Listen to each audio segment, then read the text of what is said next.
Boys, let's get to it. Enjoy the show. Enjoy the show. Enjoy the show. Enjoy the show.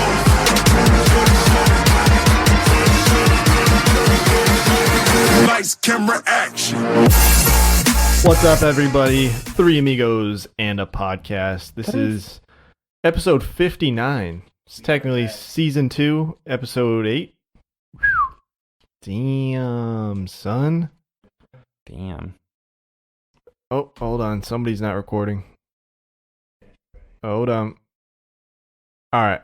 And I think we're good to go. Who was that? I don't know. It was you. That was me. Yeah, it was you. I'm the silent That's all right. participant. Silent, You only missed a couple F-bombs. silent but deadly. Yeah, you That's only missed a right. couple F-bombs in the 30 Silent but seconds. deadly. So, SBD. So yeah, right before we started the show, Ryan said he had to get something off his chest. What's going on? Shaylee's an active listener to our podcast. Shout out. And, my wife wanted me to bring to your attention that she thought you guys sounded extremely high last week, commenting on all the Area 51 things. Hey, all right. There's nothing high about Hold this. on, hold on, time out. Does that mean that your wife doesn't believe in aliens? No, it doesn't mean that at all. It was just, she said, I want you to tell them that I agreed with everything that you said, and they sounded extremely high. I'm naturally. I don't remember what you said. Were you just? No, because he was very set in his thoughts, and we were very open. What is going on out there? You heard that lady going crazy? Yeah, what the hell was that? Yeah, what was that? Oh no, that was. She gone. Anyways, but yeah, I don't feel like I don't know. We were watched just that getting Bob very. Lazar I listened. It documentary. was funny because there's a part in it where there's like a 3-minute gap of me not saying anything, and then I'm just like, what the hell? And I could tell I zoned out for a solid 30 seconds when you guys were talking, but I'm re-listening to it and I'm like, oh my gosh, your guys anxiety on some of these things are yeah, the anxiety was through. Yeah. Yeah. I So it don't was just really fine. have anxiety though. I feel like it's what I believe. I don't know. No. Doesn't- Remember, we talked about having anxiety and the purpose in life and all that stuff, Yeah. and then those conversations, not the Area 51 topic alone, yeah. but the big picture. Don't you ever have those feelings where you're somebody else is controlling you? Yeah, okay, and I'm I get what that. the I get that. fuck Yeah, are yeah, you yeah. talking Those are- about? I don't even remember that. I don't even remember talking Well, about that that. doesn't help us not sounding like we were stoned. Come on. But no, just shout out to Shaylee. Little avid listener from the wifey. Hey, Yeah. we Well- love all the shout outs from our listeners. Love the shout outs, love the comments and likes, You can give her And hell I- tomorrow for it. I don't like the worry. constructive criticism, Maybe don't sound as stony baloney Yeah. going forward, Have a little conscious mind. But, yeah, all right. Just shout out from Shaylee. Shout out Mrs. Sturdivant. I like saying that. It's weird. Officially, Yeah. identification and everything, man. Ooh, wow. I know. It's weird. Dang. Well, anyways, besides your wife thinking that we're drug addicts, how was your week, Ryan? It's been going well, man. Finishing up my last week and a half of the summer semester. There we go. When's the last day? It's next week. I have my final paper due. I think the semester ends on the 10th, so that'd be the following week. But Okay. all my stuff's due next week. So good, man. Everything's been going great. Work's been going well. And that's pretty much it.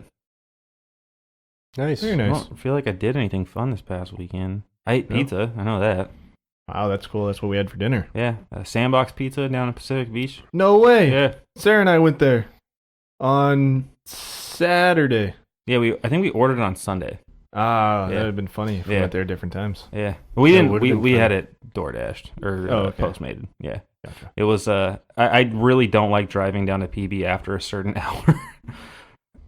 Just because The parking's awful over there. the And parking you got, alone, a just bunch in the of summertime, there's- idiots driving around. Yeah, it's not great. After working down there for so long, I'm like, nah, not during the summer. No, I love Sandbox. Sandbox is one of my It was favorite our first places. time. It was our first time. Did you like there. it? Yeah, it was good. The Yeah. pizza was good. Their wings were really good. That's legit one of my favorite low key spots down Yeah. in San Diego in general. We don't have great pizza here. As a whole, when you go to other Yeah. places, I'm not a huge Chicago pizza fan at all, but we've talked about it. I know you don't really believe it, but like the New York dough is better because of the water. Like, well, no, I mean I believe that part of it. It's just more or less like New York pizza is just that. You know what I mean? I feel like San Diego, yeah. There's parts of like there's a couple good ones. Yeah, there's tiers to the pizza. Yeah, you know what I mean? Like there's levels to this shit. Like, I mean, I love Felipe's. Yeah, I love Felipe's. I'm a huge Domino's guy too. Like I just can't do Domino's anymore. I love Domino's, Dude, but I you got guys food ever been to poisoning one time. Lefties? Lefties is good. Been Lefties once. is It's not my good. favorite, but it's New York Chicago pizza style. department downtown. That place is See, delicious. the thing is though, like mimic Chicago style pizza is not good to me. Yeah. Like it does not taste the same. Like, and I'm not a huge Chicago style pizza fan in general. I feel like when you get it out here on the West Coast, it's not as authentic. So it tastes better, like as far as like a pizza goes. But like when you get it in Chicago, it's almost like a breaded lasagna. It really is, yeah. Like it's not pizza. Like you can't eat it with a hand. Deep dish in Chicago is just on another level. It's Yeah. like a different type of pizza. I really don't even call it pizza. It's a pie. Like it really is. It's a pie. It's basically one freaking like dough topping away from being pie. Yeah. But yeah, Brandon, how was your week? You went to Comic-Con on Sunday. That's right. How'd that go? That's It was pretty awesome. Snoopy. So my boss is like helping one of his buddies like move out, and he's like unloading a bunch of wine out of his house because they don't have room for it anymore. Yeah. So he just brought in like a shit ton of bottles of wine to everyone in the office, and I like took one, and I told Dom, like, we're gonna drink this before we get into there. So we literally downed the entire bottle. We put it in like one of those like hydro flasks, Okay. and just like downed it before we went into Comic-Con. fucked up. And I'm gonna be honest with you guys, Comic-Con security is very lax. I thought it was like, great. Yeah, right? yeah. I was just thinking, I'm like, if a terrorist wanted to attack Comic-Con, Oh my they God. could do. Jesus Christ, we're gonna have to edit this whole part out. Why would you have to edit it? Like, no, you just like saying bomb on a plane. Yeah. No, I'm telling you guys that it's not as safe as I thought it was going to be. You don't want to give the blueprints to anybody on like the next big freaking bomb. I will say this: they do check your badge before you even cross the street to get into the convention center. But like once you're past that point, once they're you're like, past, we don't care what you have on you. Yeah, exactly. You Yeah. like scan your badge to get inside the convention center, and then it's just like free game to go inside. Welcome to Comic-Con. Yeah. And had a good time. Nice. Went to the Snoopy booth. They have like a Snoopygram page on Instagram that my girlfriend Dama loves, and we went to there and got like a picture with Snoopy and grabbed some of the swag there. And I bought some Star Wars stance socks that I've flipped on eBay, made a little bit of a profit on. Thanks for giving us first dibs on it. I mean, what the that's hell? cool. Hey, easy. Hey, They're expensive, by the way. You get it's like a blueprint box, and it's like $40, and then they give you a free pair of socks, and I like flipped them online. I made an extra 20. They're not that cool socks, but some dude wanted them. But Still, that's cool though. Yeah, no, it was cool. Basically, with that sell, I've like basically got free admission into Comic-Con. That's what's up. I went to Basic, so I had some pizza too in downtown, and I love their pizza. I think they have good pizza too. They have really good pizza too. Yeah. Yeah. They serve it in like that. I've never been there. They serve it in that like cafeteria style. Like where they slice it into a rectangle. Yeah. So it's like you get some pizzas that don't even have crust on it. Like And those That's are cool. And like it's really There's a place in Indiana that Shaylee like loves that does it like that. And it's cool. I like when they cut it like it's that. not too. It's got all the good stuff. I like. For me, I'm not like dough is obviously good, but I don't want all my pizza to be dough. I want more of like the sauce Yeah. and the meat and like some of the cheese on there. Yeah. And so like that's why I like their pizza. I don't think they put too much of the dough in there. It's pretty Yeah. thin. It's like a good thin crust. but crust pizza. It's not like crunchy. Yeah. I get you. And I mean, just had some more drinks, had a good old time, and Very nice. that was it. Did you see anybody cool at Comic-Con? I saw. Okay, so we got like the way that Comic-Con's done is it's a lottery thing. So we had last dibs. Sunday is the least priority day. Yeah. Because Because it's the last day. Everybody's it's the wrapping last day, and so you're not gonna see like last time I went, I saw like Danny DeVito and like a couple of other guys, like that dude Andre from the league. I saw him. Like I saw Oh, like a bunch yeah. of dudes from like different things, but outside of that, this time we saw the original Red Ranger from Power Rangers. Oh, that's cool. He had like a little booth. I didn't really like stop by or anything. I just saw him. Like, Yeah. oh, cool. And then I saw, you guys, I know have seen this movie, Rookie of the Year. Yeah, Henry Rowan Gardner, the actor, he was there. He had a little booth. He was also in like American Pie and stuff like that. Yeah. He was there and signed autographs. I didn't really stop by; I just walked by it. And I was like, "Oh, that's cool." It's really crowded in there, regardless. Like, there's like no walking space, and there's just people. So many booths and so much stuff going it's on. overwhelming to say the least. But I mean, it's cool. Next year, I'll definitely would rather get a different day. Yeah. But still, Sunday was still pretty cool. It's like a good like shopping day, but it's really like it started to wind down at the time. You could tell. Nice. It was still a good time. I was watching your brother's shout out Enrique with the All Bad podcast. His Instagram was going crazy all weekend. He had the 4-day pass, so he was on all these panels and I saw his whatnot. steps. Yeah, all of his steps, just walking like 9 miles a day. I was like, So, dang, that's crazy. so he got in on the Conan panel or the Conan I saw show. that.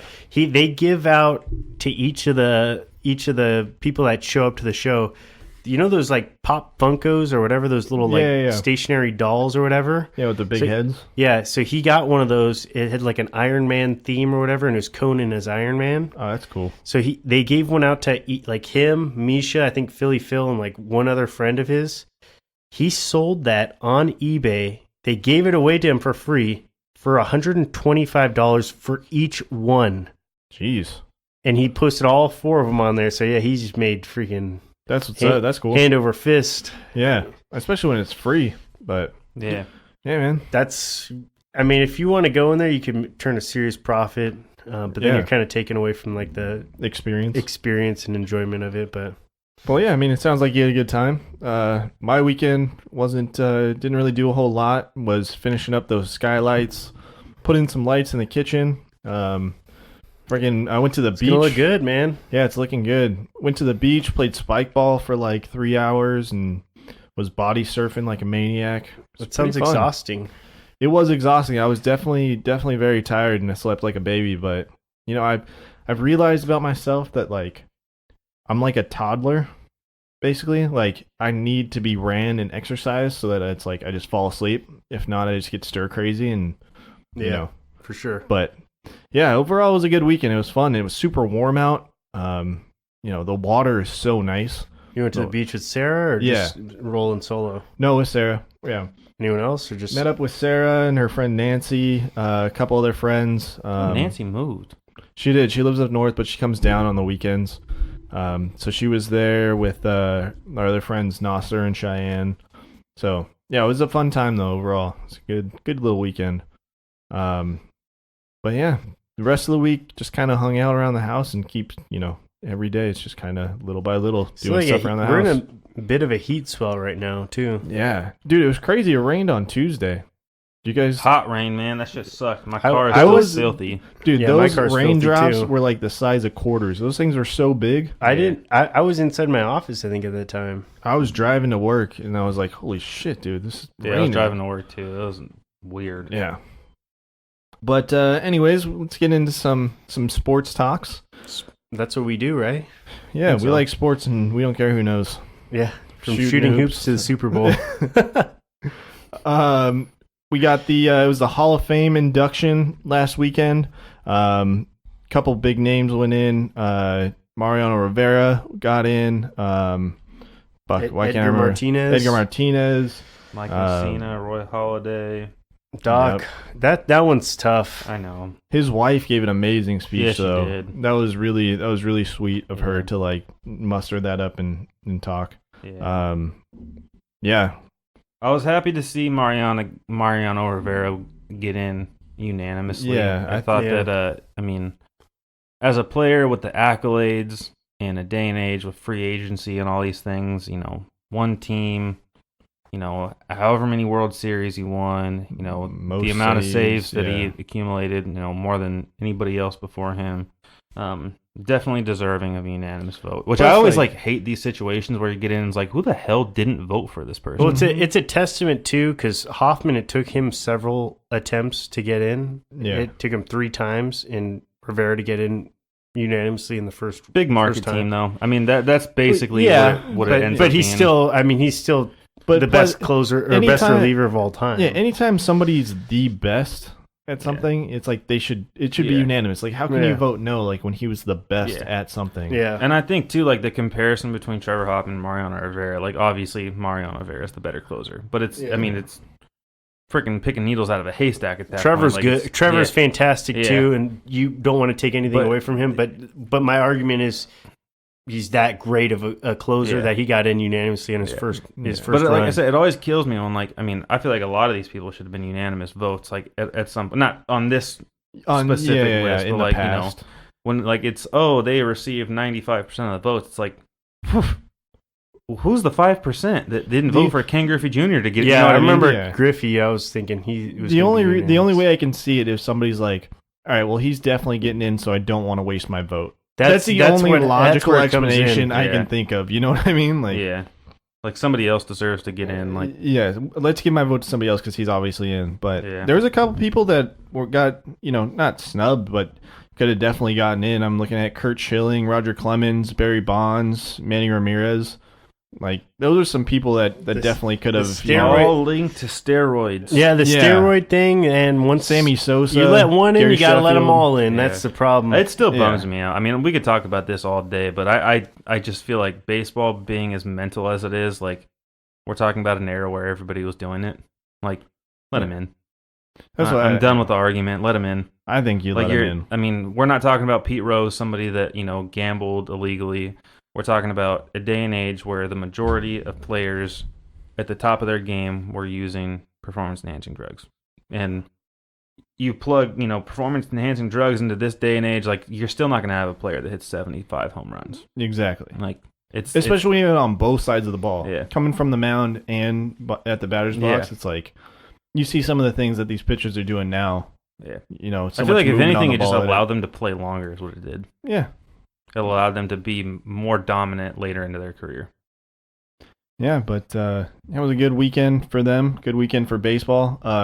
We got the trade deadline coming up. You want to talk trade deadline first? You want to go rookie of the year voting? Let's go rookie of the year voting. All right. Well, for the for the National League, Pete Alonso had the majority of the votes. Tatis, I was very surprised that he got second place on the votes. I'm not at all surprised. I'm just surprised in the fact of that he missed doesn't one. have the amount of at bats to qualify him for certain statistics. The statistics are still like mind-boggling. They though. really are. I feel like He's that's like- the, Yeah, I the mean, insane part. if I will say this, 100%, all the votes would be towards Tatis if he did not miss that month.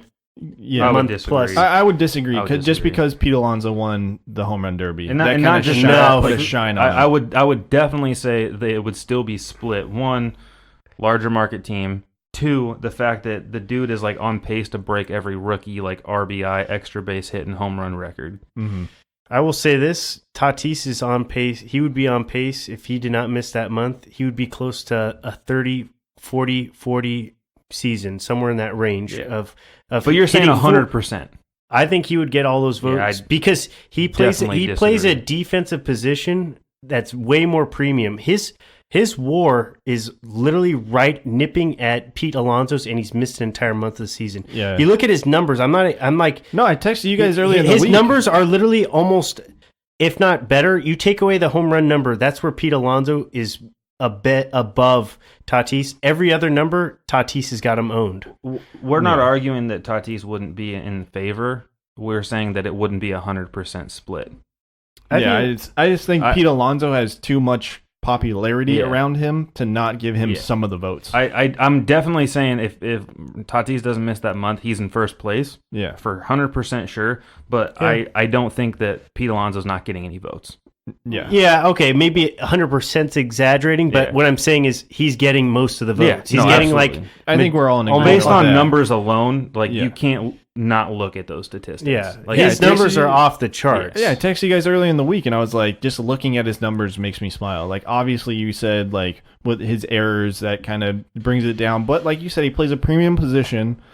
I mean, he got a rookie, snubbed so- on All-Star. Oh, he for sure did. Yeah. Yeah, I mean, the dude's got, what, 16, 17 homers, like 15 stolen And then bases. the other day he Dude, dropped that's a a number- 468-foot home run, which is And he's batting 330 Ridiculous. this late into the season. His on-base percentage around 400. It's like a OPS is like 9.5. It's almost it's almost 1,000. Yeah, yeah. his OPS plus is like 160, which is above Pete Alonso, who's supposed to be the better bat. You know, it's like, I don't know. No, if we're talking about like what player you'd rather have and like who the better player is, like there's no question. I can see, you're already starting to see it now, but Pete Alonso is starting to Slow down. He's starting to slow down after that home run derby. Well, not only that, but he's also starting to get frustrated. Like you see, he's got a lot of strikeouts. He's starting to get frustrated behind the plate. It's like I I feel bad for Pete Alonso because he's never done anything to upset me, but You're rooting for him to fail. I'm rooting for him to fail because I want Tatis to win it so badly. It's going to be an uphill battle for Tatis, but if he for continues sure. on with this pace and Alonso slows down, not even just like continues to be at the pace. Like, Yeah. he's like after the home run, like literally after the All-Star break, his numbers have just plummeted. if it continues on and he can't like at least ignite some of the spark that he had in the first half of the season, I don't see how Tatis doesn't come out on top. I agree. Yeah, but we'll see how the rest of that race goes. In the American League, Brandon Lowe, I think he's running away with it. He's had like 100% of the votes for a couple weeks now. So Yeah. that's not Wouldn't really it as be much nice as- if Tatis was in the American League because he would be Oh yeah, it'd be unanimous. because both of those guys in the then he national. wouldn't be on the Padres. Well then, the Padres would be. let's in just American. swap places with the Astros now. Oh God, God, the Padres with the DH. God, that's our answer. Right. that answers everything. Yeah. But anyways, yeah, and then as we move on later in the year, obviously we got Urias getting called up. Andy Green saying that second base is his spot. Do you guys see us moving any pitchers up that we could see late call-ups, kind of getting their test? Well, you've their already cup kind of coffee? seen it the last couple of weeks. They Yes. called up Michelle Baez and they called up Adrian Morahan or Morahan, yeah. Morahan. Those are going to be like I feel like the last two that you'll really see coming back up. I mean, we've already seen Garrett Logan. Richards maybe, but he's not really like a call up. Not a prospect. Yeah, he's a solidified veteran in this league. I definitely don't see them calling up an Anderson Espinoza or a Mackenzie Gore or anybody like that. Luis Patino maybe, but it's like Michelle is actually that was a surprise to me. I didn't see him coming up. I think it's just because he's had more years of experience than the others that we have that are probably higher up on the prospect pool than him. But I've always been impressed with him. He kind of reminds me of a Chris Young to an extent. He throws harder, but he's a big guy. He can go out there. He can sling it. He's got good movement on his fastball.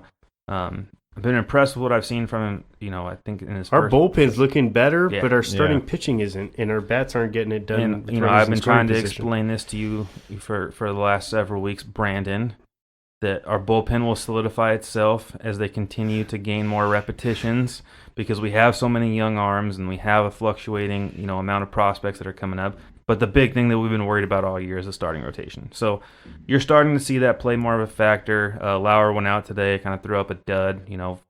Obviously our offense did too. But you're going to start to see some of these young guys fatigue. But I am of the, I'm a fan of the fact that these young guys are getting called up and they're splitting innings. So, you saw Morahan come up. He only threw like two and 2/3 innings, something like that. All these guys getting called up are killing it out of the bullpen. Yeah. The guy Andres Munoz, he looks freaking killer. He's the one reason why if we traded Kirby Yates to unload Will Myers, I would be okay with it. Yeah, but no, I mean with Urias being called up, I just there's no other big prospects that I see kind of fluctuating in our direction for the foreseeable future. Obviously, when you get into September, they just called up enough. yeah. Yeah. I know this season has kind of been, a lot of players getting called up, sent back down, a lot of movement, but I think it's good for the team It's overall nice to see what we have. to figure out what it could look like in the It's future. a growth season. That's kind of what we thought going into the year. Just kind of a bummer the way that they've been playing of late because it seemed like it could have been more. Yeah. Yeah. And let's see, let's get some some fun notes in there, some fun news. Machado hit his 200th home run. That A blast, too. Yeah. That dude's been tearing the damn cover off the ball. Yeah, he is. He had, 3 hits tonight, too, or today. Yeah, and then Garrit Cole becomes the second fastest pitcher to 200 Ks at 133 and 1/3 inning.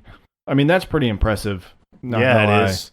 I mean, But- even though strikeouts are way up across baseball, it's still an impressive number because You gotta stay healthy. I remember when Jake Peavy was leading baseball, and he was like the top strikeout guy, and he was having like he'd finish the year with like 200, 210 strikeouts, and he would be across 200 innings. So you're like looking at these numbers, and he's striking out more than it's almost like 2 batters an inning almost. Yeah, just about. Yeah, it's Yeah. like one and a half some change or strikeouts. So something, he's like yeah. half the batters he's striking out per inning. Yeah, which is extremely impressive. Yeah. Well, let's get in some trade deadline news. We got trade deadline coming up next week. Or is it next week? Or the The week? 30th or 31st? 31st? Yeah. So I guess So that'd next be week. next week, yeah. I guess one of the big ones that stuck out to me was Charlie Blackmon. I mean, obviously, the next couple seasons he's making a lot of money. But at the same time, he's kind of that one thing on the Rockies that is really going on that offense. That and the Rockies they're like the Padres. They're just ice cold right now. Yeah. But As cold as the Rocky Mountains. I really don't like this move for the Rockies at all. I feel like he is just as reliable offensively as he is defensively. He could be a center fielder, but he's Yeah. playing right field. Yeah. Mhm. And with having Nolan Arenado and Trevor Story on that team, I mean, he brings a different element to that roster. And they're not playing well right now, but they're not a bad team. They're underperforming. I don't like selling when you're underperforming. yeah. I feel like that's one of those, like, you need to figure it out in the off season, but that doesn't mean you need to get rid of all your, It seems like it's like kind of like Oklahoma City Thunder. It's like, all right, you're right now. This is as good as you guys are going to be. Maybe you can make some additions through trades and acquisitions like that, but your position players are really good. I mean, you look at Arenado, Story, you got Blackmon.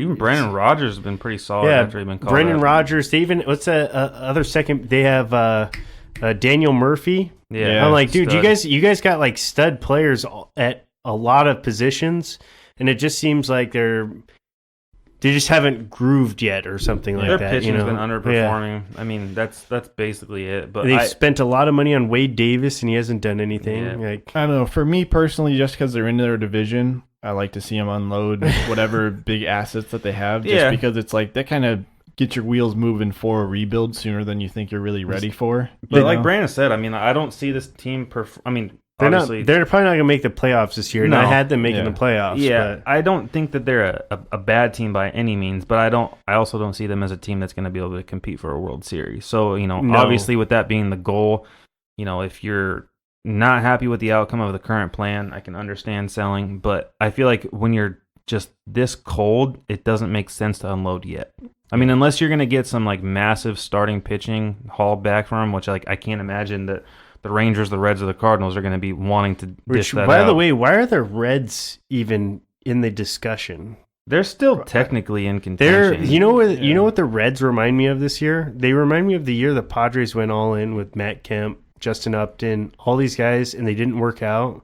And I feel like the Reds are going to be stubborn and still think that it's going to work out, and it's going to be too late. I mean, it's just because they're performing better than they did last year. That's Yeah, but literally- they made trades to win now, and they're not winning now. Like you're unloading prospects, you're taking on big salaries. yeah, you don't- they literally just feel like they can do it. That's why. Yeah, and they're not. I mean, yeah, I think plus like the Central Division is somewhat weaker.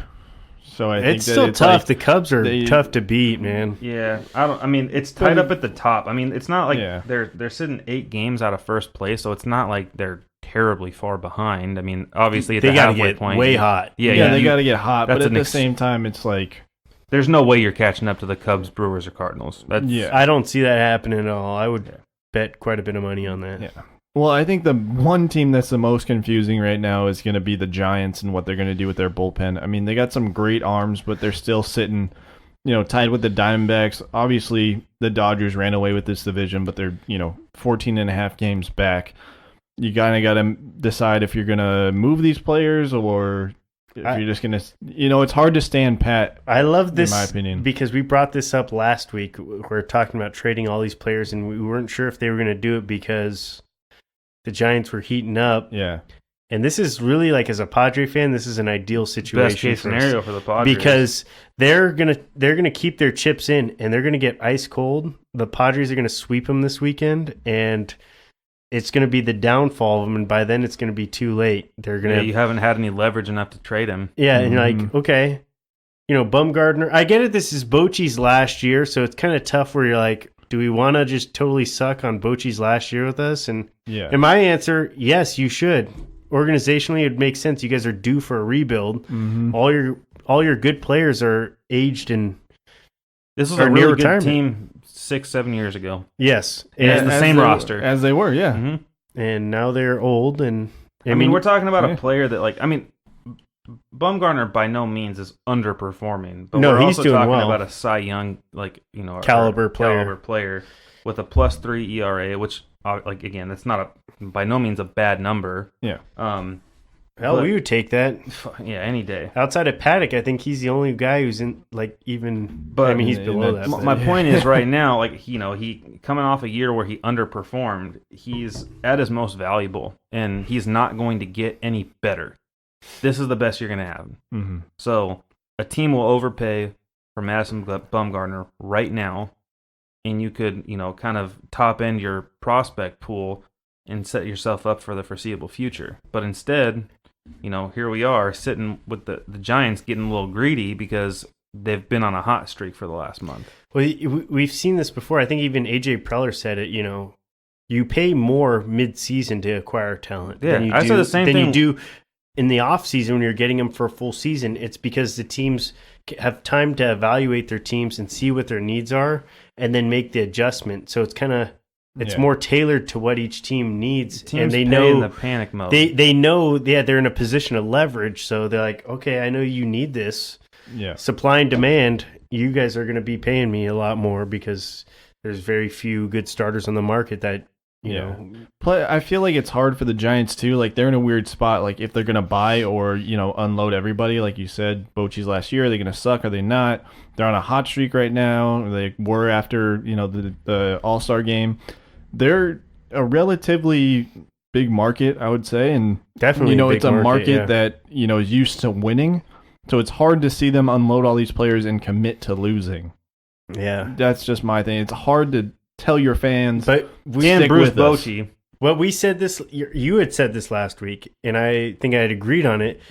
Great GMs know when there's a good offer on the table and aren't afraid to make the right move for their franchise long term. And I feel like the Giants are going to be kicking themselves because they're not striking and unloading some of this talent right now when they could be getting a massive haul in prospects back. Plus, I think it's hard too because for me, seeing some of these players and looking at teams that are in need of mid-relief or starters, that kind of thing, I look at the Dodgers and it's kind of one of those things where they could really stiff arm a team that's in their division to pay a lot more. Because they know that they need it. They need it, and we're going to have to face you. They could. Yeah. I mean, the Dodgers aren't going to be able to give much back. That's the big issue there. Yeah. But I understand what you're saying. I look at it and, as far as being a good GM, having good ownership, and which we can't, fault the Giants for not having any of those things because they've been successful. They've won several World Series in the last decade.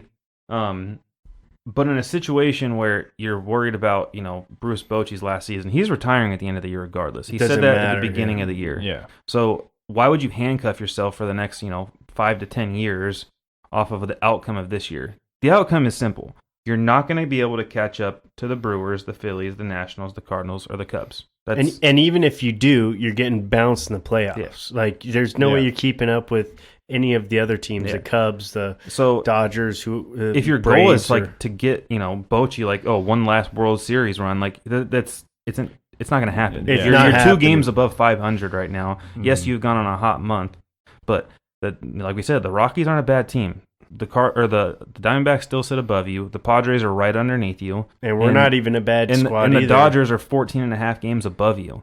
Yeah. So you're in a competitive division where you're fighting for every single win in order to get a wild card. It's not going to happen. Not only that, but like a really competitive conference at all in total. Yeah. Like, Yeah. I mean, the National League is nothing to bat your eye at. You know what I mean? Outside of like the Marlins, I think every team's competitive. Yeah, I mean, like it was a talking point later on our show notes, but the Padres, they're 5 games out of the wild card, but there's still 7 teams ahead of them Yeah. that they still have to beat out. Like that's a lot of movement going on, and with the Giants, it's like they're right in that same talk. Like there's still a lot of teams above you that need to go on a cold streak and you to turn it on. So yeah, you're basically expecting another team to not succeed. Yeah, you're looking for everybody to shit the bed and you to get lucky. While all these teams are sitting there trying to, retool for the second half of the season. Feeling lucky? Do ya? Punk? But it's, to me, it's a no-brainer. And the fact that they've already said that Bumgarner's not going anywhere, it basically just means that you scrap the season. Like, to them, it's not it, but I mean, I hope I hope they're like bluffing. You know what I mean? Just for their sake, not for our sake. I don't care about their sake. They got 3 championships in the last decade. Go ahead and re-sign them after this year too, while you're at it. They're the closest thing that baseball's had to a dynasty. So, yeah, no, absolutely, I agree. Yeah, I agree with you.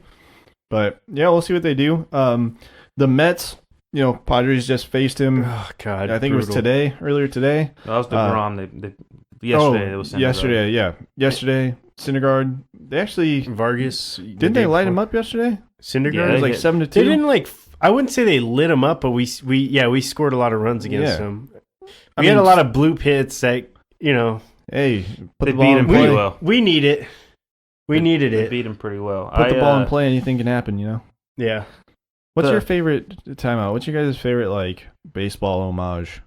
Like that, you know what I mean? The put the ball in play, anything can happen. I don't know. It's a tough one off the top of my head. Yeah. Well, think of one. What's the one like from baseball? I mean, you said my favorite. I don't know. That's it. That's all you got? Touch them all. No, God, I hate that one. I'd need some time to think about it. All right, fine. We'll come back. Sorry. But yeah, we were talking about Syndergaard. What were you gonna say, Ryan? No, I mean, the Mets kind of need to take a freaking page out of Preller's handbook over here and just get rid of everybody. I mean, it's not working. Yeah. It's not working at all. And it hasn't been working, and it's so tough because it's like you have 2 of the top pitchers in baseball. You know what I mean? It's got to be Like, brutal. They had a freaking Cy Young winner off a guy that had almost as many wins as he did losses. It's got to be brutal, though. They signed Cespedes to that massive contract. He's missing the entire season. I mean, that's got to be brutal in itself. That would be like, Padres signing Will Myers and he ends up sucking. That's what it would be like. Yeah, I would hate for that to happen. No, but the Mets also made a boneheaded move. I thought taking on Robinson Cano's contract in exchange to get Edwin Diaz. I didn't think that was that smart of a move. I don't think a closer is worth taking on that bad of a contract. And I mean, that's going to hamstring them for a while. I mean, that's a massive move that they made to acquire a reliever who, year to year relievers are not the same guy. I mean, it takes a very special reliever to. Well, and you acquire a reliever, and you take on a bad contract, thinking that it's going to put you in contention. I mean, I don't think any of us looked at that deal and were like, "Ooh, this is it." The Mets got the one piece that they needed. Yeah. Yeah, I mean, I don't know. For me, though, looking at like the Mets organization, it's almost like the opposite side of the coin as the Giants have going on. It's like I feel like teams look at the Mets and they're like, "Really, you need us to take this more than." So really, they're not in a point of leverage. Exactly. That's kind of how I feel from it. I mean, obviously, anytime you have aces on your bullpen, like that's leverage. But at the same time, it's like, well, you can't really. You could put the Mets like top 5 best rotations in baseball. Yeah, probably. and that's the thing is like the teams that are sitting there above them that are still pushing for a playoff spot, like the Phillies, the Nationals, and the Braves, are like. Great. Well, you have 2 of the best pitchers in baseball, but we're still beating you. 3 or so. Pete Wheeler's been a stud, and so is that Vargas or Zach Wheeler. Yeah, and Vargas. What's his first name? He's been killing it all year too. He's like a top trade prospect or trade piece too. Their rotation's pretty deep, certainly. Yeah, but Still losing games. You can't win games from it, Yeah. you know? I You mean, can't it's win games because their bats have been just inconsistent. Yeah. But yeah, That's- Pete Alonso is up for Rookie of the Year. Yeah, screw that dude. And then Indians looking to trade Trevor Bauer, another top pitcher that we're thinking of, or that comes to Padres, mind, you know. Yeah, I feel like this deal can't happen. I hope it doesn't. No, not just to the Padres. The Indians can't give him away. Oh, I agree. And they're starting to play Dude, better and ball the too. Twins are starting to play like shit. Yeah, I mean, we're talking about a team that's 8-2 over their last 10 against the Twins who are 4-10 or 4-6 out of their last 10.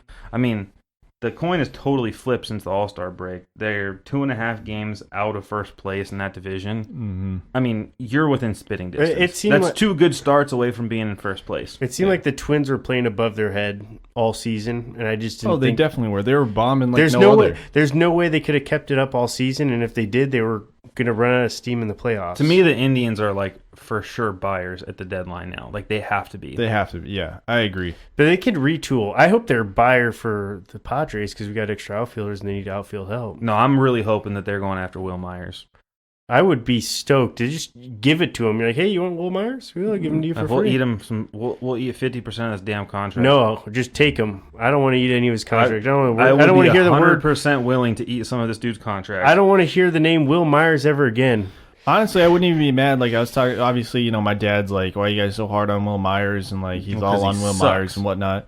Honestly, like I was telling him, I'm fine if he goes somewhere else and does good. Yeah. because he's not doing good right now, and he's not a I part don't of our like- ball club. Like No, I don't absolutely. hate the dude. I don't like, care if the dude turns into a freaking MVP candidate on Yeah. another team. I really don't. I'm fine with that. Yeah.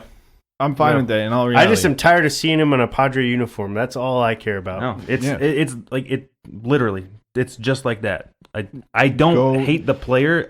He doesn't belong on the Padres anymore. No, he's not fitting our team. He's He's not fitting the useless to mold. us. Yeah. And I do feel bad for him. He's just No, I do too. it's like a combo of two things. He knows none of the fans care for him anymore, and it's kind of a mutual feeling where he's like, you don't care about me, I don't care about you guys plus, anymore. I mean, after he was caught, talking shit about Andy Green and like there was all that drama, like I don't feel like Andy Green likes him very much He's either. got to be It's dumb enough like, to do that too. I mean, yeah, Yeah. and I mean, I don't know if you guys saw that stolen base the other day. that's the second time. I mean, I'm like, dude, come on, dude. How are you not keeping your hand on the fucking bag? Like, come on. The Javier Baez one was a freaking accident. No, that was Yeah. But like that's twice. yeah. yeah. Like we put you out there, and you got thrown out twice. And it's just, I don't know. It's just his bat does not supplement his subpar defense, and I mean, I don't want to just totally rail on Will Myers, but I mean, he's just Yeah, you do. I do, but at the same time, I don't. Like, It's just I being mean, a I've dead just, horse at this time. But yeah, I'm like, I'm just I don't. I'm I hate over this. it. Like it does make it sound like we hate Will Myers, and those words have probably come out of my mouth. We at don't some like Will point, too. Myers. Just admit But it's it. not. It's just we're done with him. Yeah, that's as what an I'm saying. So you're organization. done with him. You don't like him. No, it's not that I don't like him because It's like I an think ex-girlfriend. he's a good player and like he could probably do something good for somebody else. It's just like he's not fitting our mold. Like he's Well, yeah, not you a don't part like of him this- for the Padres. yeah. yeah. That That's what doesn't I'm mean saying. I don't like him overall. Yeah, just You don't like him. It's not that you don't like him as a person. You just Or don't a like him player. on the Padres. Exactly. And that's where we're all at. And that's Yeah. what I'm trying to say. But yeah, hopefully, I mean, we can When flip did your him. dad get on this Will Myers train? Like, I don't know. Because I- Will I Myers, love you, Rollo. I do. I love you. Will Myers is a talent, and that's the thing. That's the most frustrating thing is you're looking at this guy who could be a potential 5-tool player, and he's just not. Well, plus, with I the mean, Padres. And he was. my dad's on the whole talk of like, well, we disrespected him first, so now he's gonna play shitty. Like, yeah, I think it sucks that we're putting him down at like 7th or 8th in the batting order, but at the and same he's time, it's coming like, off the pine. yeah, he's too. coming out. But that- at the same time, it's like he hasn't done anything to move back up. Like you got it's if you want that spot, if you want to bat third, gotta earn it. earn it. Like it's not just gonna be given to you. Like we're not gonna be like, oh, It's not. You The know, we Padres paid you a aren't lot that of team money. anymore. it's like, oh, we paid you a lot of money. Go ahead, bat second, and show us you can do it for 15 And games. he's not the Like, highest paid player on the team anymore. It's like you got Hosmer, you got Yeah. Machado, you got Tatis there now. I mean, you got Franmil and Renfroe who are hitting shots over every other freaking game. I mean, like Yeah. there's people out there that have taken his spot. There Exactly. was nobody else took his spot before. and There was that's- nobody yeah. behind There's him. no pressure. That's my either. only thing with it. Is just like you gotta earn it. You gotta earn it every day. He had You every can't just- opportunity to earn it. Yeah. I mean, that's as simple as And it he's is. getting paid to produce, and he's not doing it. The one thing I will say positive about what Andy Green has done is put him on the bench. I mean, Yeah. no, that's like exactly what we've all wanted to do, and I think sometimes it's just kind of like that sunken cost fallacy, where you just kind of like, well, we're paying him a bunch of money, so we got to keep him out there, but then you're losing a bunch of games because you're keeping him out there. So I'll just take the hit. Yeah, and that's kind of where the Padres are, and they're like, even if he starts to produce all of a sudden, you're going to be like, the other teams are still going to look at him with a question mark. Well, I don't know if he's going to be any good. How long is he going to keep this and those up same for? question marks exist now, today. Mhm. Like, hey, I mean, obviously he's not producing for you, but he's a highly regarded prospect. He's capable of being a 5-tool player, Yeah.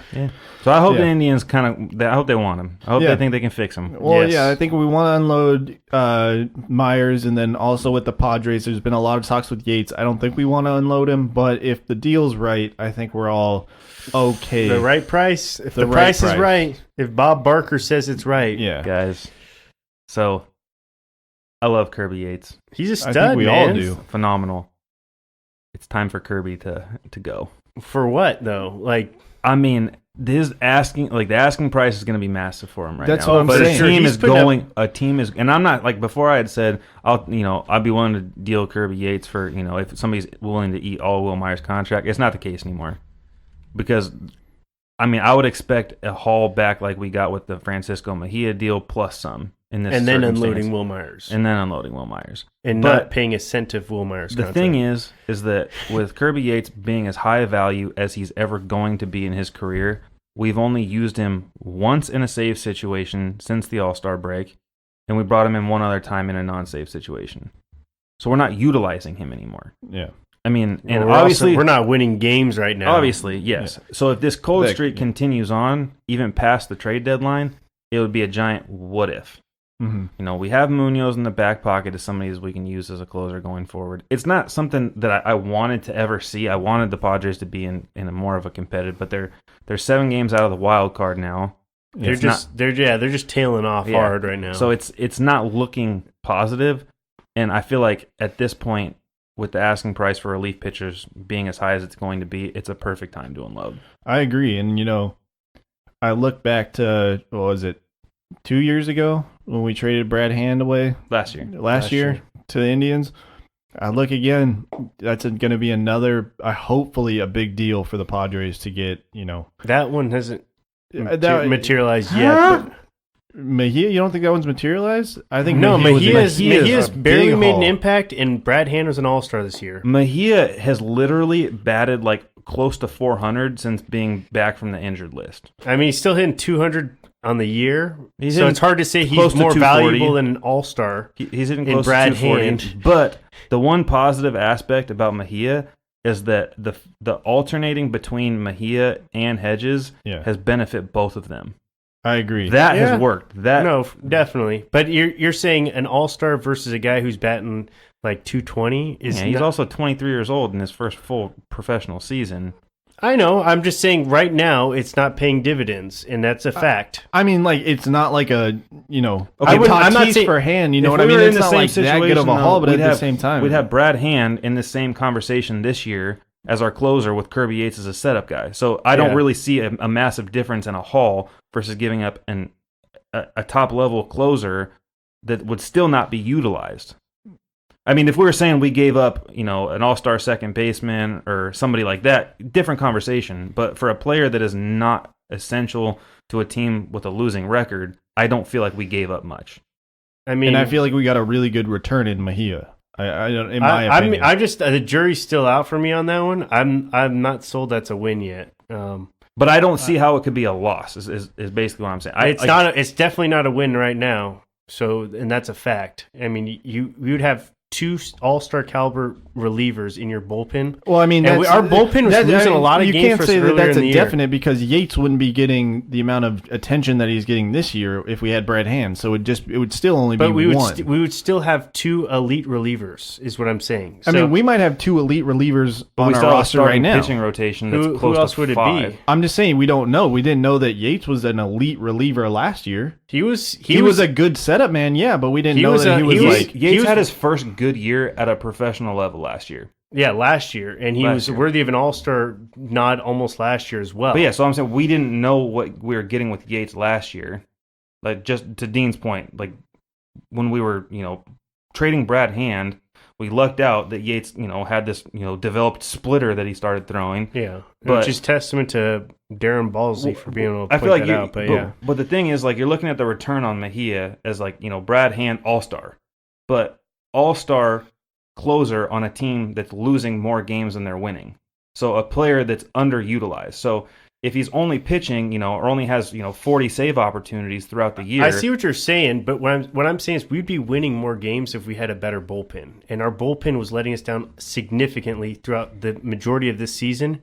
And now that we're losing a bunch of games, it doesn't matter anymore, and that's the reason why you're looking at it right now as it doesn't matter because we could we're go down losing. that rabbit hole and say that who would have been our catcher while Austin Hedges was on bereavement. How many games would we have lost because of that?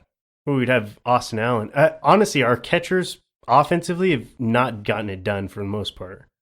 So All three of them. I don't see any of that trade as being a loss for the Padres. No matter at any circumstance. I mean, unless Francisco Mejia, ends He's up. got to prove to me that it's a win, and that's where I'm at right now. Hates Francisco Mejia. That dude's been putting it down. I think, Mejia gives us youth. He gives us a good, a good glove. Gives us a good bat on Yeah, both fucker sides can of the play plate. outfield.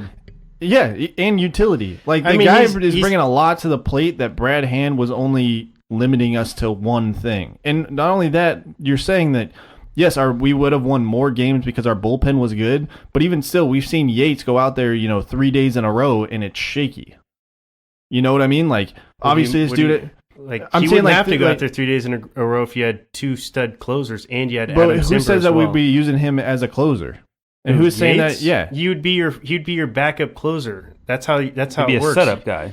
Yeah, but let's say Brad Hand has 3 straight save opportunities. You're more inclined to use Yates on that extra day as opposed to. But the just Padres don't forcing- have 3 straight save opportunities. We don't have the We've starting. We've had opportunities this year. We where don't that's have a happened. starting rotation that puts us in a situation where we're sitting But at 3 straight save opportunities. So there's never been a necessity to have 2 elite closers. You would have more opportunities if you wouldn't have to extend your starting pitching if you had good. But they never relievers. extended their starting pitching. They always pull them. They'd never pull them early enough. We always get lit up in the 6th inning. they're all going 5, maybe 5 1/3, and they get lit. They get lit up Like, into that 6th inning. They wouldn't have to even start them in that. The average starting rotation for the Padres this year ends at the 5th inning. It doesn't extend into the 6th. They start it. They get lit up, and that's it. And that's usually where we lose our games. So back to my point that you're proving, starting pitching would still be an issue. So it would not make any sense to have 2 No, elite you wouldn't have closers. to extend your starters. I if feel you like had going more past depth 5 isn't extending your starters. Like that's It not is a in deep game. It is in today's baseball. You're talking about the Padres, but as a whole, there are teams that are out there that aren't pulling their pitchers at the 5th inning. I would say the Padres have But an they extremely also- short leash on their bullpen. But they also there's a lot of teams that also don't have as young of a rotation as we do.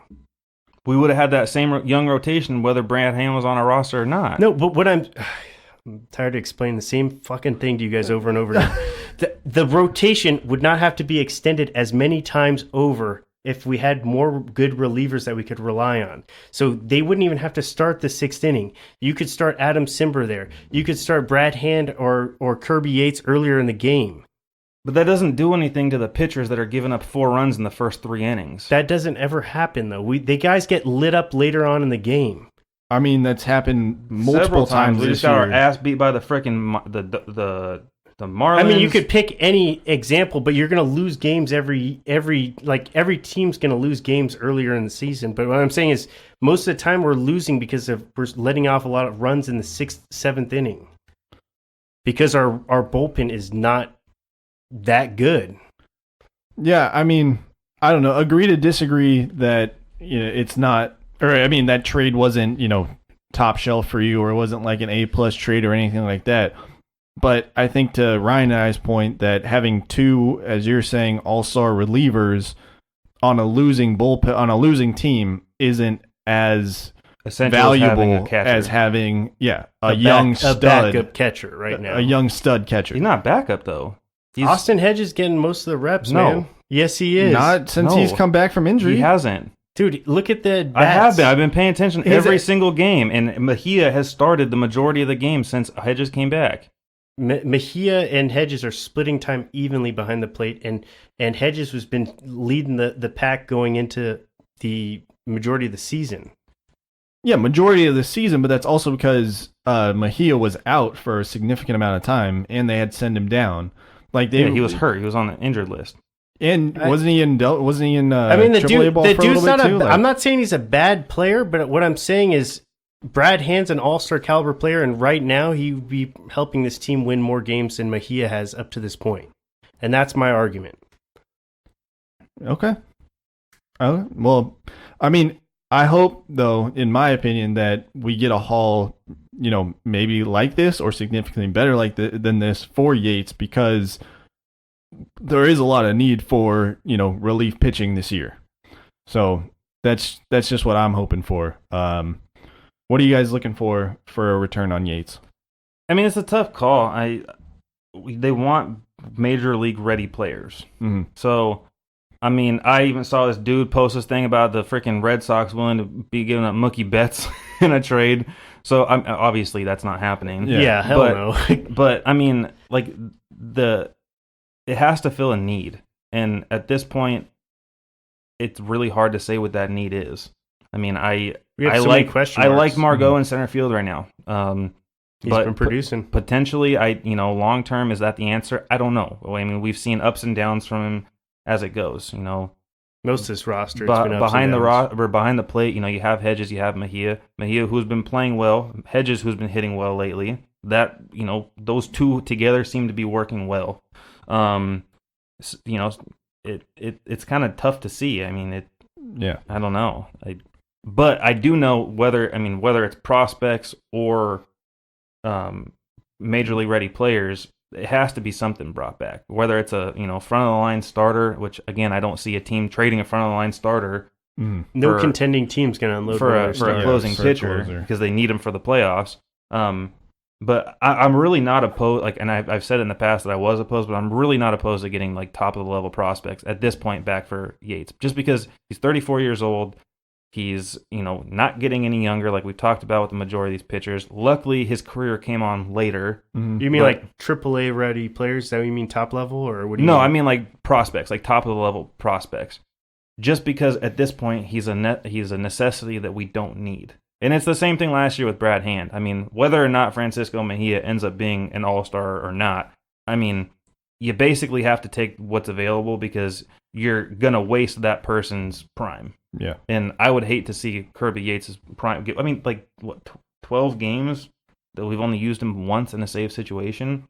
We're just for a dude that set a record for the most saves at the trade deadline, that sucks. I was explaining it to my mom that Yates is pretty much putting together the best relief season the Padres have probably ever had. Maybe even better than some of the Trevor Hoffman years, Mm-hmm.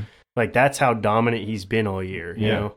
Putting up the saves after saves, his ERA's in the ones. I mean, you just look at his strikeouts are way up. I think he's one of the highest. And that's the thing that to me is there's no way he can continue on with this insane hot streak. You think he's selling high? Yeah, so that's I'm looking at the Padres being competitive next year and the year after, and I don't think that Kirby Yates is going to be the same closer today as he is in 2020 or 2021.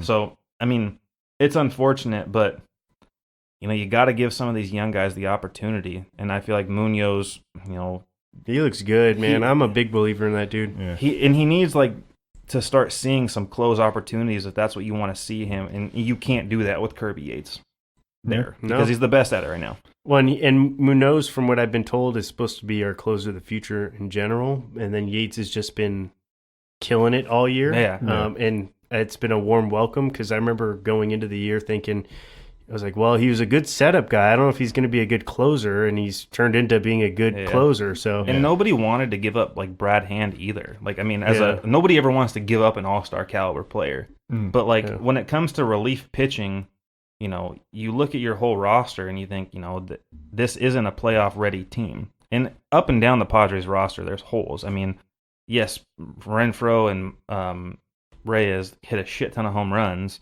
Their OPS is lower than it probably should be. They still strike out. They're on base percentage. On base percentage, I'm sorry. Yeah. On base percentage is still, I mean, low, but that's expected for power hitters. It's not holes out there, but our roster isn't complete. We just need to. We really got to learn how to draw walks, which I've noticed this. They're drawing a lot more walks since the All-Star break. I don't know if they just had like a talk with their hitting coach, and maybe this is like growing pains where they're trying a new approach, and that's why they're losing a bunch of games because they're trying to learn to play like a new way, slower baseball. Yeah, and I'm seeing a lot of stranded runners. They're leaving a lot of guys on base since the All-Star break, and I think eventually it's going to maybe turn around, and maybe they'll start driving in some of these guys that they're stranded on in scoring hitting, position. Yeah. The clutch hitting has not been there at all. It's been terrible. awful. They I mean, beat the team out in hits in a game, and they lose by 5 runs. I mean, you always hear me, man. I'm a proponent hit to run ratio. The team who has the better hit to run ratio generally wins. Yeah, absolutely.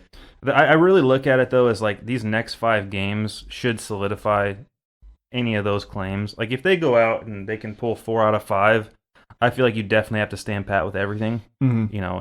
And that gives you that 1-day buffer. Unless you get blown away for Yates. Yeah. I mean, we don't want to make the same mistake that we're saying the Giants are making where we think we're contenders. Somebody's at their highest value. And you're like, well, I mean, especially the way I've been impressed with some of these young guys coming up. I will say this, the scouting report's not fully out on some of these young guys, so guys are going to learn how to hit off of them and stuff like that. But, I mean, coming up, they've looked sharp. All of them. And even Matt Strom switching over to the bullpen, he's where looked he good. belongs. Yep. And, I mean, a lot of these guys, they look good, and then they just can't. Quantrill's been playing They phenomenal. can't extend themselves. That's the problem with our pitchers. None of them can extend themselves to starters. Like that's why I'm okay with them shortening the leash, like they did with Morahan the other day. I'm gonna learn how to say that name correctly by next week.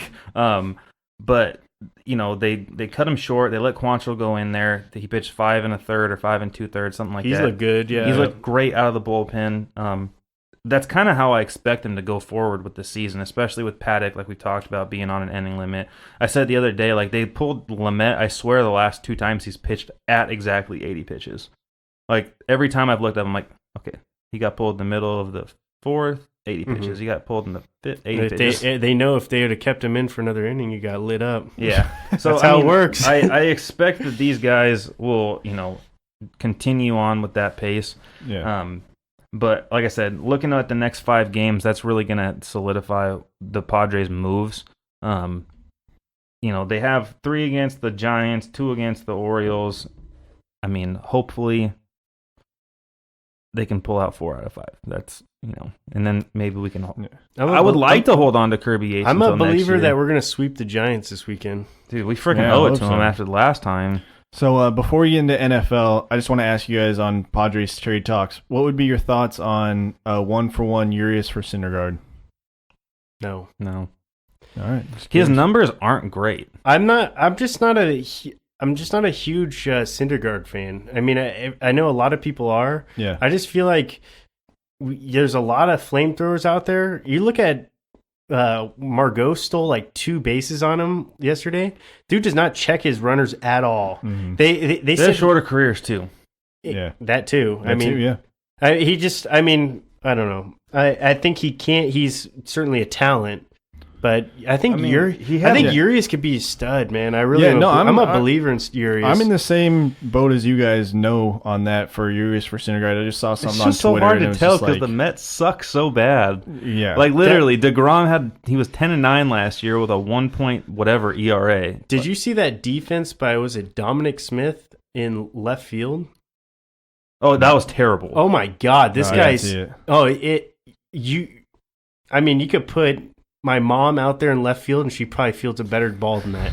Like, I'm not even kidding. This dude, it looked so bad. I'm not kidding. It looks bad. It looked really bad. I'll have to see if I can find it. It looked really bad. But like, that's the only thing is like, if we're talking about like, I don't know, anybody else, like, or not anybody else, but like Mejia 1 up for Syndergaard. Yeah, I'd offer that. But because we have Hedges, if it was Hedges 1 up for Syndergaard, yeah. If it was Margot, but Urias, there's nobody else. Like, Garcia's played well, but he's not a starting second baseman. Yeah, he doesn't have the range or arm. Kinsler is an experiment gone wrong. Brandon was right. we don't have anybody else in our farm system that can come up and play second base. Xavier Edwards supposed to be a second base. He's like years away. So like we do have guys, but they're just like they're several years out. You know, CJ Abrams, the guy they just drafted, who could potentially play second base. Yeah, there's like a lot of guys, but they're like we want to contend next year for a playoff spot, and if you unload HRUias, you're gonna have a massive hole at second. You're gonna have to fill that hole too. So it's like. At this point, I mean, with him batting .70, it'd probably be a pretty good offer. But I like HRUias. That defensive play he made the other day, deep into the hole. I mean, his glove's fantastic. He's doing the one thing that he struggled with when he first got called up this year, and he's putting the ball in play. Mm-hmm. You can't ask anything more out of a player than poor to put man, the ball in play. Dude. Like, I really don't give a crap about batting average. Like, you know, people on ESPN and all these analysis can talk about, you know, their batting average. I care about the strikeout ratio. I mean, that's it. Well, you care about on base percentage too. You got to care there. But, I mean, as far as like when we're talking about a young player, we're not talking about like, you know, Mike Trouts or like the, you know, veteran players. When we're looking at evaluating young talents, you have to make sure that his confidence isn't stricken by striking out too much. Yeah, because that's something that you have to get fixed. Just scouting wise, you're talking, as opposed to like looking at how he's producing. Yes, I mean, at producing at this point, like we're not looking for him to be an all-star level player. No. There's no like numbers that like we really need to dictate on whether or not he's playing or not. It's can you put the ball in play? And I just feel like he's massively like we were talking about this underperforming. Don't sell when a guy's underperforming. Yeah. And I feel like he could be just him and Tatis together could be we could have the best infield. Well, I mean, I think we already do, but we could have like arguably one of the best infields in all of baseball history. It's like crazy to think that Eric Hosmer, in my opinion, would be the weakest link out of third, short, second and base. First. Absolutely, no, for damn sure. He's that good at playing second. He really is. He's got range like no other. And is just his. I mean, I feel like he could be like an Altuve type. Well, and we talked about like it early in the year. Massive average. Yeah, he was pressing a lot. Like he wasn't, you know, drawing out pitches. He wasn't, or drawing out at bats. Like he wasn't seeing a lot of pitches, and he was striking out a lot. He's not pressing anymore. Like he's staying back. He's driving the ball. He's hitting it hard, but he's hitting it right at. God, I saw some of them like. He literally has had like the last two games that I've like watched the whole game. He had two just sharp hits to short, and the shortstop like lays out and makes like a fantastic play and like throws him out by like a second. I'm like, damn, that's just brutal, man. He's gonna go like 4 for 4 in one of these games coming up. Like he's gonna go on a tear. Yeah, like it like that kind of stuff like is just unlucky. Like we said like before the podcast, with like Franmil Reyes at the beginning of the year, unlucky. Like he was driving the shit out of the ball, and everybody right at everybody, and like. You know, and people were like, "Oh, Franmil Reyes is going to come back, and it's going to come back." Yeah, like baseball gods will be back on his side soon. Yeah. All right, well, let's move on to some NFL. Ryan, you got some news for us? Yeah, I got some bullshit to talk about. All right, bullshit. Yeah, this was very upsetting. I already sent it to you guys today, so we can kind of, you know, get over that aspect of it.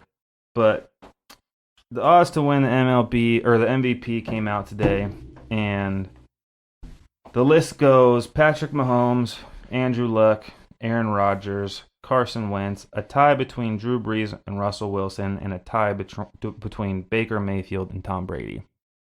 What? Tom Brady tied with Baker Mayfield? At 12-1 odds to win MVP. And you said that's at the highest? Or who's the... The highest is Patrick Mahomes at 4-1. Oh, my God. The lowest is Tom Brady and Baker Mayfield. Like... Yeah, that just seems just so scattered. Dean said it earlier today. Like they're all quarterbacks, which obviously like this is a popularity contest. Well, and not only that, quarterback is the most important position on the field. I mean, it's kind of how it works. Yeah, they influence the outcome of the game more than any other position. Yeah, touch the ball just as much as the center, though. Just saying. Yeah, I mean, if the center fumbles the ball every time on it, yeah, that's gonna really hurt. I'm not saying the center is more valuable than the quarterback. I was like, there's definitely some like looks like Khalil Mack, like usually you're not even gonna like give him a freaking like Baker Mayfield. Usually you see them like, on the outskirts, is what I'm saying. Baker Mayfield. Plus, it's like I don't know. For me, MVP should mean most valuable player. If you take the player off the field, like who's gonna how much worse or better is that team gonna be? And I feel like you got to throw a couple like DeAndre Hopkins in the mix. You got to throw like a couple Julio running backs. Jones? Julio Jones. You know what I mean? Like Running backs maybe? Yeah, Or- running backs in the Todd mix. Gurley was up in the mix last year. I mean, you could easily see like a Saquon Barkley. Like, obviously the Giants suck ass, but But by sheer still- volume, But even still, you take Saquon off of that team, that's a defeated team. Yeah. That team's not winning any games. You Yeah. know what I mean? Like he extends the plays so much more than freaking Eli Manning would. Absolutely. But I mean, I was very offended by this list. One, I mean, like I get it. Pat Mahomes is an excellent quarterback. I don't think that he should not be number one. I mean, he won it last year. The odds always go in favor of the person that won it last year. So I understand that. And just for me, it's just like I'm so tired of his. Like he's like the second coming of Jesus. Yeah, I know. That's the only thing for me. Brady got dogged heavily. That one pissed me off the most. Yeah. And I've never been a Tom Brady fan. But Yeah. you're going to sit here and tell me that the quarterback with the most Super Bowls in the history of the NFL Is on the outskirts. is on the same freaking line as Baker Mayfield. No, 100%. I I don't saw think this. there's anyone who's going to disagree with you on Yeah. that. What the flying fuck? Well, you know there's going to be a huge swing in Vegas. Of just Well, everybody's 'cause putting It'll money change on- immediately. If they did the Super Bowl MVP odds, Tom Brady would be towards the top, and Yeah. Baker Mayfield would be towards the bottom. You know That's what I true. mean? Like, That's true. Tom Brady doesn't. I mean, statistically, he's got some great numbers, but yeah. MVP wise, I mean, it's usually he's on the outs. And then I'm not gonna lie, dude. I feel like you should be a little bit more offended. I How was is getting there. Phillip I Rivers was not getting in the there. mix for this, I was man? getting Like there. He was in the discussion last year. I was wasn't he getting should there. be there before Baker Mayfield. He Hell, should he be should be there For Aaron Rodgers? before I'm sorry. Andrew Luck. I'm sorry. Aaron Rodgers has been to one Super Bowl. Obviously, he won it. He's a great Yeah. quarterback. But the dude has been terrible for the last 2 years. He's underperformed the last several years. It's not his fault. And not They've only had that- some shit players around him. It's not his fault. But now they got a new head coach. You know what I mean? You didn't add any other weapons for him on, No, on the they just- on the outside. Nope. Like, what are you going to Meanwhile- expect from him to do that he didn't do Meanwhile, last year? Phillip Rivers puts up numbers like a maniac every single season. Like, for sure Hall of Famer. I didn't say first ballot, but he's for sure Hall of Famer. And he has not slowed down. No, So just the- the amount the of thing- yards that he throws The alone. thing that drives me nuts about this list is that you see Carson Wentz, and Andrew Luck above Drew Brees and Tom Brady. Yeah. So in my head, you're looking at like they're looking at this like, oh, we're gonna start to see them underperform. Like, you've been aging Drew Brees and Tom Brady for the last decade. Stop. They're not getting older. Wait They're till saying they, it. wait till they believe- underperform. Then Wait dog till they them. retire. I just can't At this believe point. that Carson Wentz is above Drew Brees and Russell Wilson. Russell Wilson's the other one that ticks me off. Russell on this Wilson list. should be above, like, he should be above Aaron Rodgers. In my opinion, this list should go Patrick Mahomes, Drew Brees, statistical phenomenon, Tom Brady, and then you go God damn it. So Patrick Mahomes, Drew Brees, Russell Wilson, Tom Brady, Phillip Rivers, and then you can throw in Andrew Luck and Baker Mayfield and Carson Wentz and whoever the hell else you want to throw on that list. I forgot about, or you said Khalil Mack, right? I said Cleo Mack. Yeah. Or Aaron Donald. Like, both Aaron those Donald. guys had, like, record-breaking seasons last year. Both of them like have been up for MVP conversation before. Yeah, I mean, obviously it's just a popularity contest at that point. I mean, The MVP award basically sucks in every sport. Besides baseball, I will say the MVP always really. I mean, last year I really wanted it to be Javier Baez, but as soon as JD Martinez. Yelich Or- hit his second cycle, I was like, there it goes. Oh, yeah. Like, that's it.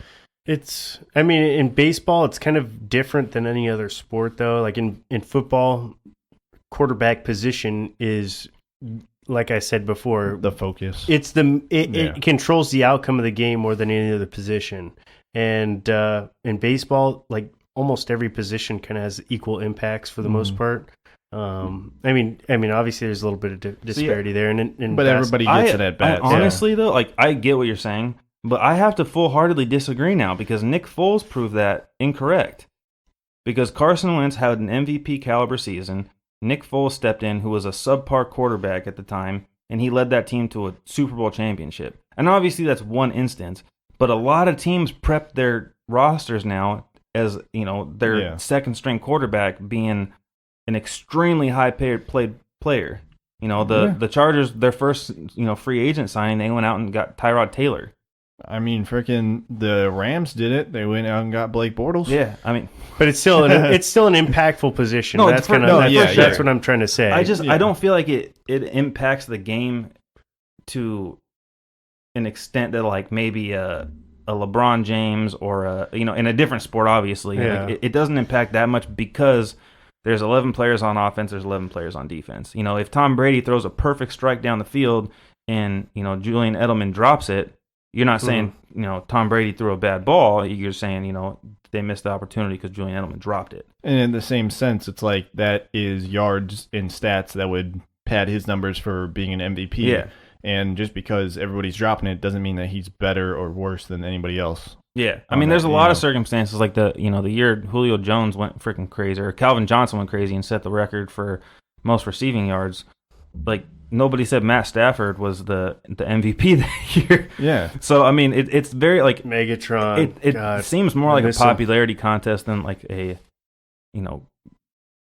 quarterback's the most important player. Those are the golden years of football. Dude, Megatron, man. Gone for me, soon. it's more or less like... Not dead, just retired. Like, that list is messed up because they put on teams that are on the fringe of being a winning ball club or not. Yeah. Like, that's the way I look at it. Like, the winning ball club is going to have the MVP. Can we get off the Colts bandwagon? Like... They got to prove it first, in my opinion. That's my thing.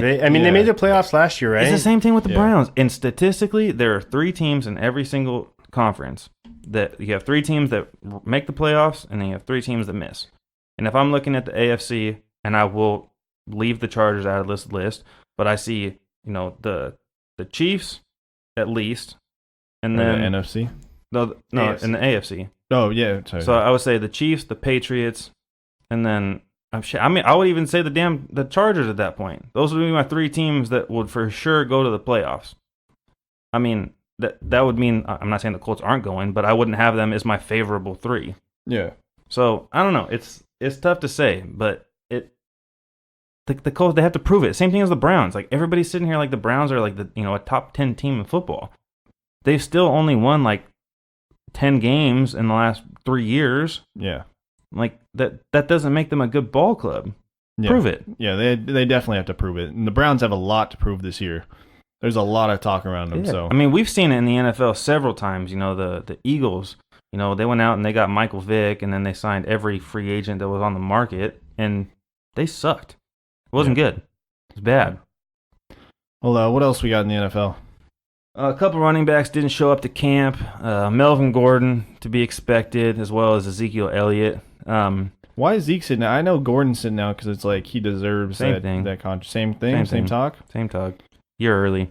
But yeah, it seems a little early, but do you think that's going to impact my fantasy draft? Might, man. It's going to be tough. Should. I've drafted Zeke every year since he's been in the league. I mean, it definitely should. For fantasy implications, especially Melvin Gordon. I mean, that's a player that it's like, if he wasn't holding out, would definitely depending be going on in your the first league, round. he's a fringe 1, 2. Like, how many teams you have in your league? Both Melvin Gordon. They're both ones, yeah, for sure. No, well, I said depending on how many teams you have. Like, I'm just saying for Melvin Gordon, if he shows up for camp, that's where he would. Yeah. Oh, you're talking about if you were to draft him right now with full risk? Yeah. I mean, I would still say, like, Melvin Gordon, like, if you have, like, a 6-team league, like, he's probably fallen into the second round. Oh, yeah. Yeah, I mean, 6-team league. They're out there. They exist. I mean, I don't want to be a part of it. No, I'm just saying, like, we had a 14. 10 is considered small, just put it that way. Yeah, I mean, there's still, like, Melvin Gordon would be, like, a late first round, early second round pick. Like, that's how he would be projected on a draft. Like, if his contract dispute's gone, he's easily a first round running back. That's what I'm saying. Yeah, that's I'm leaving Zeke out of it. I'm not saying Zeke isn't that same talk, just Gordon specifically. Yeah, if this wasn't going on, if he shows up for camp, he's a first rounder. He's in my for opinion. sure a first rounder. Zeke, no doubt in my mind, if he shows up, he's a first rounder as well. But I mean, even Zeke not showing up to camp, I still think he could be a first rounder. I mean, if we're talking fantasy, I think running back pretty much down the board for the first round. I'm saying that there's a lot more running backs that I would take over Gordon with these contracts. Oh, you're talking about like number one overall? Yeah, no, not number one, just in the first round. Yeah. Like if I'm sitting at 10 and Gordon's having these contract talks, I'm waiting because maybe I'll pick him up in the third. Oh, that's for a- sure. Yeah, that's that's what a I'm- huge that's what- risk. Is that's what I'm what saying. I'm- He's yeah. slipping because of But in my opinion, but on the opposite side of that, Zeke, if I'm sitting 10 and he still has these contract talks, I'm taking him. I feel like he's less of a risk. Oh, for sure, because the More Chargers upside. have more of.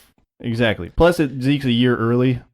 Like, they could franchise tag Melvin Gordon, and he's, could be fucked.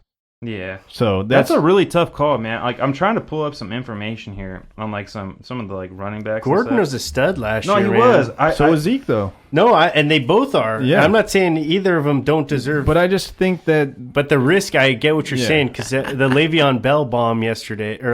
They literally have him at 10 on like the NFL mock or NFL fantasy That's draft. right. Melvin He's Gordon. first rounder, man. But So- I think with these talks going, I'm not. No, touching him definitely in the not. But it was first. the same thing with Le'Veon Bell last year. Le'Veon fell because he. Yeah. But he was supposed He's to go still- 2. He's still and in then- the first, though. A lot of And people then now I would definitely be more scared of these contract talks because of him. because of that, exactly.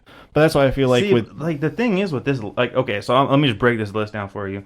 Saquon Barkley, Ezekiel Elliott, Christian McCaffrey, Le'Veon Bell, Alvin Kamara, David Johnson, DeAndre Hopkins, Todd Gurley, James Conner, Melvin Gordon.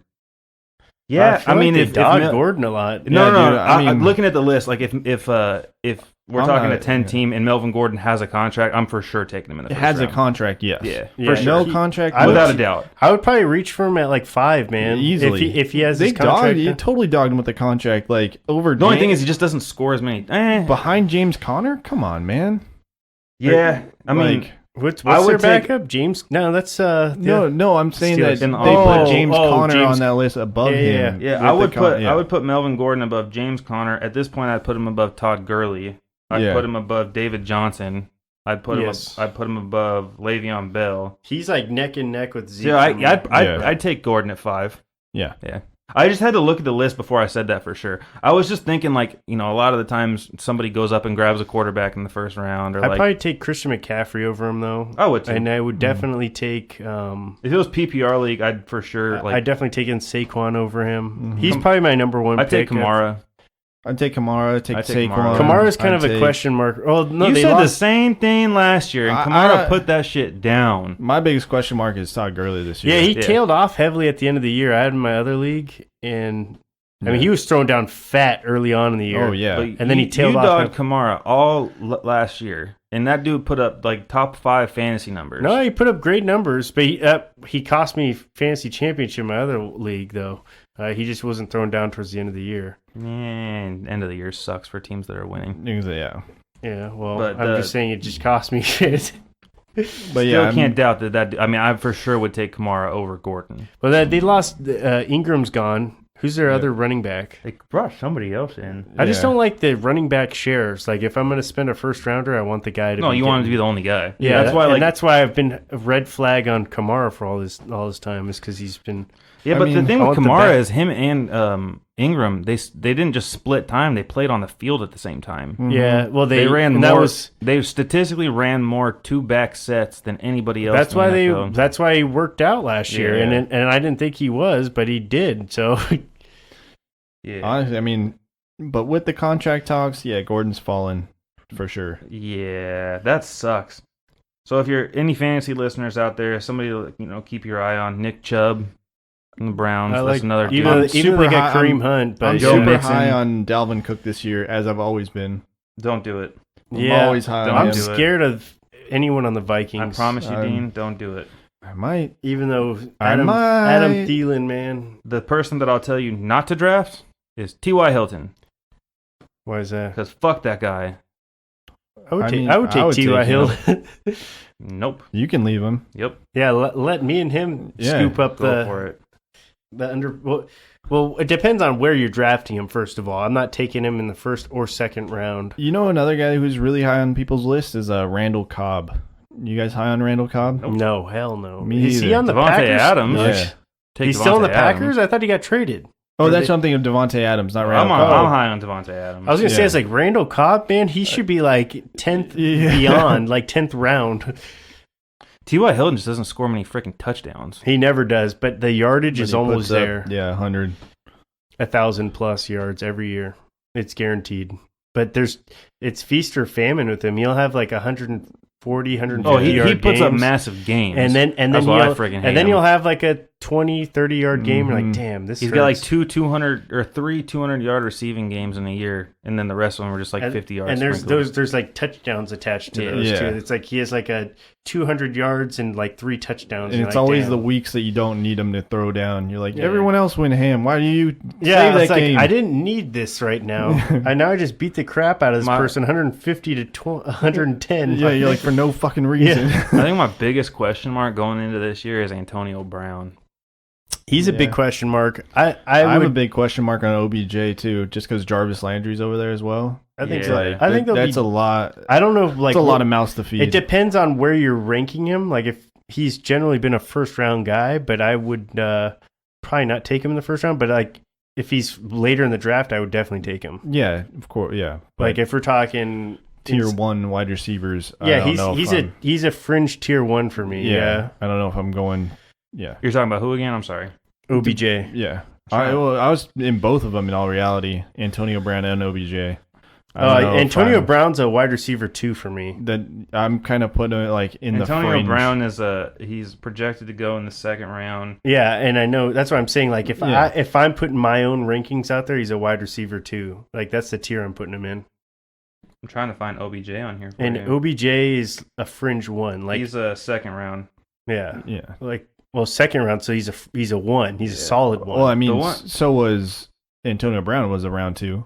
yeah, he's they're 2. So- I know they're both solid. They're both like They think yeah, they're solid 1s, but I think one's a fringe 1 and the other's a yeah. solid No, 2. I know what you're saying. Yeah, I get what you're saying. Damn, dude. I'm just saying, just because it's like no respect to wide receivers in this mock draft. Well, it's because all the running backs are just killing the I league know, now. but like Michael Thomas puts up like running back like numbers. Yeah, I mean, Michael Thomas held out as well, though. True. So it's like he reported that he wasn't going to show up weeks ago. True. So that's also kind of probably where it's impacting there. Juju Smith-Schuster, where you got him going? I'm very high on him. I'm high on him too. I would put him as a solid 1. I'd put him in as a 1. Yep. Adam Thielen.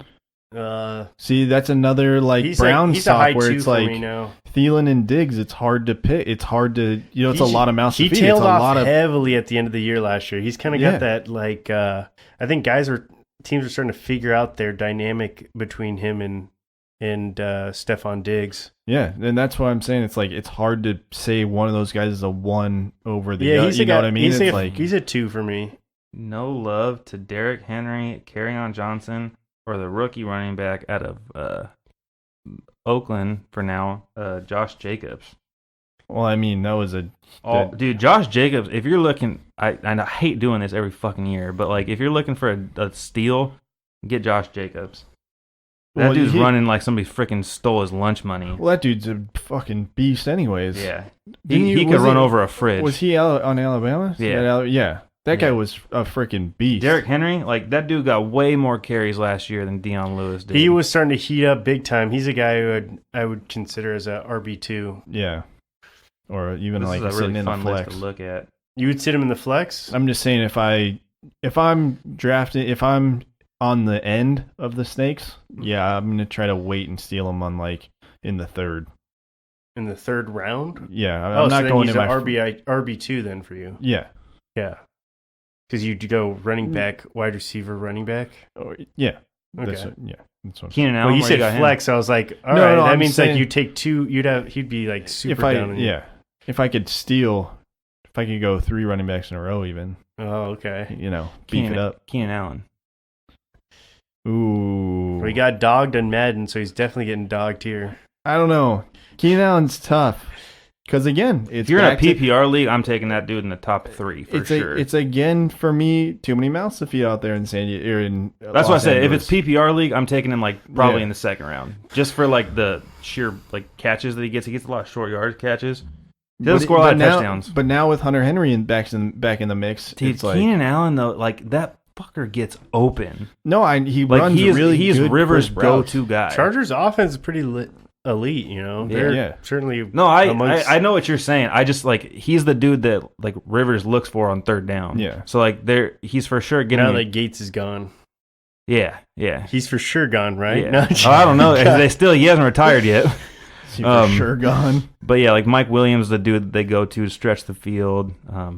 Obviously the loss of Tyrell Williams is going to open up, but I feel like that kind of takes the place of Hunter Henry a little bit more. Yeah. We'll see. It'll be I feel like interesting. Hunter Henry's going to rack up some touchdowns this year. I feel like he's going to be Gates light. Yeah. I think because that's what Gates was. He was a touchdown target. That dude didn't drop a freaking ball in college. Like, that's insane. That's insane. Hunter Henry. Yeah. There's your stat of the day. Like, fuck, not one dropped pass. Yeah, it's incredible. Well, and they got him in the second round. Let's do stat of the day. Let's wrap up. We're going pretty long. Stat of the day, dabba-dooba-doo, stat of the day, dat of the day. Here comes that what? Stat of the day. Bop. Well, Give it to us. it's in reference to my boy, Pete Alonso. All right. God. The Padres are the only NL team to hold Pete Alonso to only one home run over 2+ series. All right. Wait. They're the only team to hold him to one home run over in two. 2+ series. So like Dude, that's just that's that's a bombs, testament. though. That's incredible. That's in testament to how much power this dude's got. And we're late in this season, so For the Padres for to the be the only Padres, team, it's extremely impressive. you saw him this series, but man. even for usually guys don't own multiple ball clubs like that. especially You especially like the way the league's set up now, where you're facing your teams in the American League, so your schedule's a little bit more spread out, and yeah. It's a good one. Dang, that's a good one. Well, everybody, we are the Three Amigos and a Podcast. Listen to us under 3A anywhere you listen to podcasts, and we'll try not to sound as high next time. High on life. All right, everybody. See ya. Later.